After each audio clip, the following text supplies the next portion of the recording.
SEP Fanfic Readings presents 1,000 Words by Olive Juice 28. Chapter 54. Looking Ahead.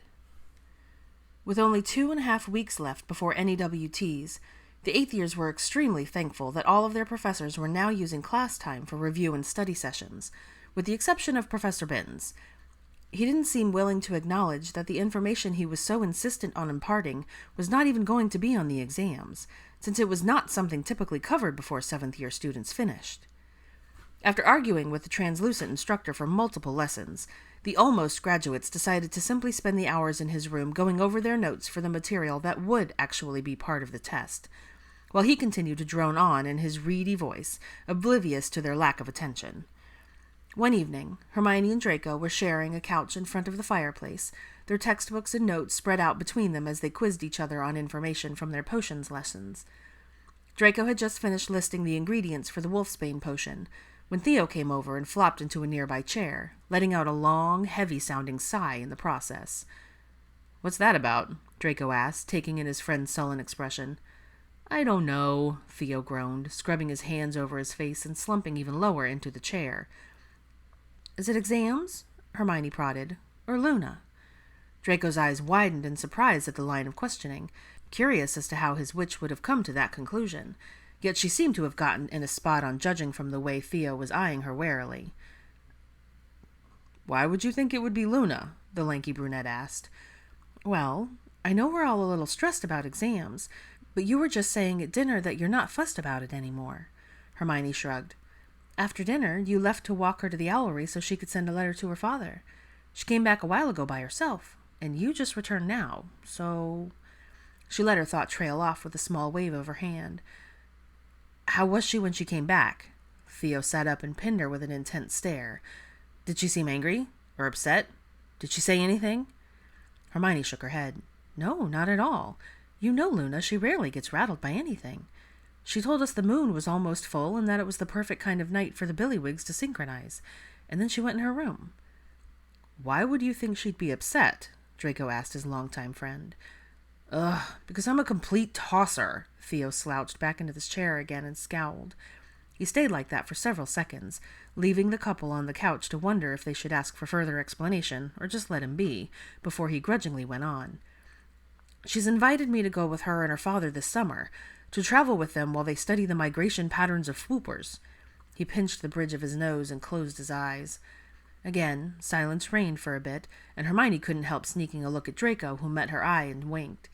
She bit her lip to keep from giggling, since clearly this was no laughing matter to the troubled former Slytherin. After a full minute passed, Draco calmly prompted the other wizard. "And?" Another long-suffering sigh was emitted before Theo opened his eyes, a pained expression etched across his features. He opened his mouth as if to speak, closed it, huffed a quick breath, and sat up suddenly, leaning forward and bracing his arms on his knees, and he looked imploringly between his housemates. "I told her I'd think about it." His audience waited, clearly expecting something else, something more, but Theo obviously thought his admission was self-explanatory.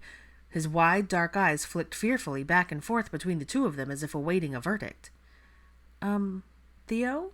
Hermione began cautiously. "I'm not sure what you think she'd be upset about." "Because I didn't immediately say yes. I didn't jump up and down or cheer or snog her senseless or anything. I just stood there like a total wanker and said I'd think about it. Like I have anywhere else I need to be, anywhere else I'd want to be." He groaned again and covered his face with his hands, giving his friends another chance to share a look of utter bemusement over his current state. Draco attempted to clarify. "So you do want to go with her?" "Yes," came the muffled reply from behind his palms. "And the jumping and cheering and snogging?" "Yes," he repeated, this time more vehemently. "And you think she might feel bad that you didn't do those things?" Hermione suggested gently. Yes." Theo dropped his hands and looked pitifully at them. "She was so excited about it, and I didn't, but I want to. And," Draco interrupted him, "why didn't you do those things?" "I don't know," Theo growled. "Because I'm an idiot. Because I'm emotionally repressed. Because I have a hard time believing someone as sweet as her wants anything to do with someone as damaged as me." His cheeks were flushed and the scowl was back, but Hermione could tell that he was being truthful. "So go tell her that," she suggested. "What?" Theo looked stunned. "Luna is one of the most intuitive people I have ever met," Hermione insisted. "She probably already knows you think all of those things. Might not have even been the least bit surprised by your response. She's not going to be angry with you just because you're a little slow to admit things." She smirked at him, but the twinkle in her eye let him know that she was just teasing. Theo considered this for a moment before glancing at Draco and arching a brow in question. Draco nodded. "I'd go talk to her if I were you." "Yes, well, you're just the pinnacle of emotional maturity and forthright communication these days, aren't you?" Theo snarked. "Yes, and look where that's got me," Draco smirked, and gestured theatrically at the curly-haired witch on the other end of the couch, who couldn't help but giggle. He continued, "A very wise wizard once helped me see that I was the only thing holding myself back from finding happiness." He pinned his friend with a meaningful stare that was received with a nod and a deep, fortifying breath. "All right," Theo announced, slapping his hands on his knees and pushing to his feet. "Here goes." Before the other two could utter another word, he stalked across the room and rapped briskly on Luna's door. Her airy voice could be heard bidding him to enter, and as soon as he did, he proclaimed very loudly that yes, he most definitely wanted to follow the Foopers with her. Her delighted squeal floated through the open door, and in the blink of an eye she was in his arms, her long golden curls trailing behind her as he spun her around in a circle in the doorway, answering her joy with a whoop of his own. When he set her down once more, Theo took her face in his hands and kissed her deeply, leaving her mildly dazed when he finally pulled back, a Cheshire cat grin on his face. He glanced up to see Draco and Hermione watching the whole scene over the back of the couch, both with eyebrows cocked in question. "What?" he demanded. "Well, there was definitely snogging, and I suppose we could consider that racket to be a bit of cheering, but I didn't see any jumping." Draco looked at Hermione. "Did you see any jumping?" "No," she shook her head decisively. "Spinning, but no jumping." They looked expectantly at Theo once more. He rolled his eyes and looked down at Luna, who was beaming at him, punched his fist into the air, and jumped around in a little circle before scooping her up in another embrace. "Happy now?" he tossed out to the other couple. "Of course, Theo. If you're happy, we're happy," Draco replied smugly, only to have the tall brunette stick his tongue out at him, causing all four of them to burst out laughing. Thursday evening found Draco sitting across from Bill Weasley as they discussed the various topics the defense professor would be covering in his lessons the following year. While most of the course content remained the same, there was room for additional subject matter to be included based on the interest of the students, or current events that lent themselves to further investigation. The pair was just considering the merits of inviting a guest speaker from the Department of Mysteries when the fireplace across the room roared to life, depositing a familiar black-haired wizard into their midst. "Harry," Bill greeted with a grin. "Hey, Bill. Malfoy." Harry nodded to each of them in turn as he sank into the second chair in front of the desk. "I suppose that's my cue to leave you blokes to your business," Bill teased, not the least bit put out by the fact that he was banished weekly from his office. He'd offered them the space after all, and he was rather pleased with the friendship the two young men had struck up between them, proud of them for both moving past their tumultuous history. He packed a few things into his bag and made his way towards the door. "Draco, I'll see you in class tomorrow. Harry, always a pleasure." He grinned again and let the door close softly behind him. Before Draco could even utter a single syllable, Harry was leaning forward intensely, his green eyes bright with excitement and a nervous energy rolling off him. "I have news, Malfoy. Huge news." "Okay." Draco could tell whatever it was Harry was bursting to tell him, but he also knew the chosen one often needed a moment to sort through his chaotic thoughts before he could spit anything out. As a result, he simply settled back in his chair and gave his friend time to figure out where to begin. Finally, Harry seemed to have organized it all in his mind, and he took a deep breath before the words came tumbling out. "Okay, first things first. The portrait of Ted was delivered to Andromeda on Tuesday, while I was visiting with your mother." Draco nodded, having forgotten that would take place, but very glad to hear it had finally happened. Harry continued, "She was absolutely thrilled with it, said it was perfect, and she can't wait to introduce you to him the next time you're there." He paused and gave a wry smile. "She also told me to say how proud she is of you, how much she appreciates all that you've done, and to give you a big hug. I'll refrain from that last bit, but here." He held his fist out in front of Draco, who simply stared at it and then back at Harry in confusion. "Fist bump, Malfoy," he said with exasperation. Draco made a fist and held it at level with Harry's. The famous Git rolled his eyes and bumped his fist into Draco's, snorting and muttering about uppity purebloods, which the tall blonde simply scoffed at. I do know what a fist bump is. Excuse me for not understanding the need for such a plebeian display, Potter, he drawled with mock derision. Yeah, well, would you rather I hug you? No, that's quite right. Both wizards snickered at that, and Harry shifted in his seat, taking on a more serious tone once more. I told you about my visit with the Grangers, he began, and Draco nodded in response. The week after that, Alcott spent slowly bringing their memories back, using mostly a modified version of the restorative spell, along with legilimency.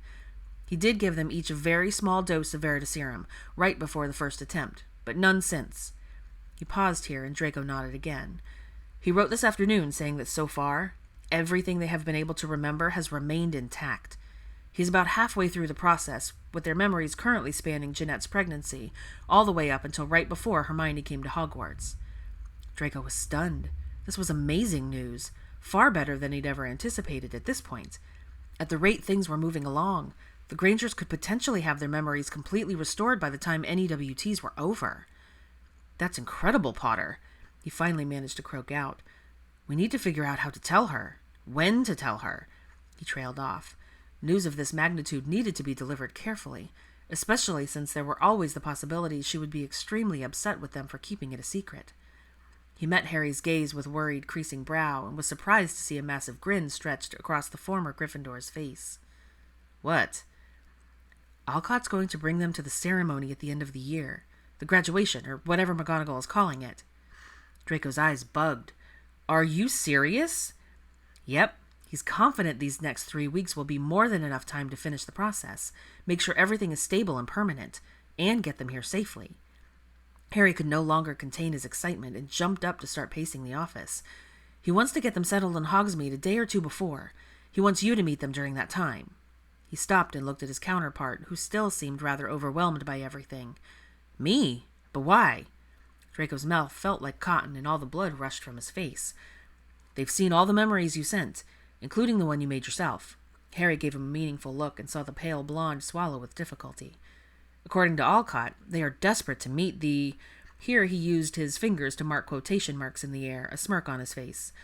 Incredible young man who has made all this possible. Draco's cheeks flushed and Harry snorted.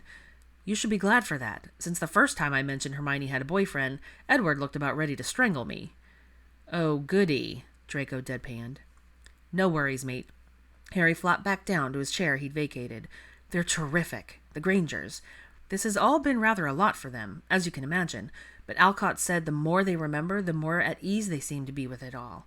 He paused for a moment, a faraway look on his face. Can you imagine if we really pull this off? If they're able to be here for the commencement exercises? Draco shook his head. It seems almost too good to be true. I know what you mean, but I really think it'll happen. Alcott has worked miracles with them, and they've handled it 1,000,000 times better than I was anticipating. I think for once, maybe, something will actually go as planned, he chuckled wryly. Draco snorted and nodded in agreement. Let's hope so. I don't think I'll have to go back to Redland at all between now and then, except maybe to help Alcott bring them here, and I'll let you know. In the meantime, I'm going to reserve 2 rooms in the village for that long weekend, so we'll be prepared for their arrival. Draco nodded in agreement and allowed a smile to creep across his face, finally relaxing a little and giving in to the hope of everything working out the way he wanted it to, the way he needed it to, for Hermione's sake.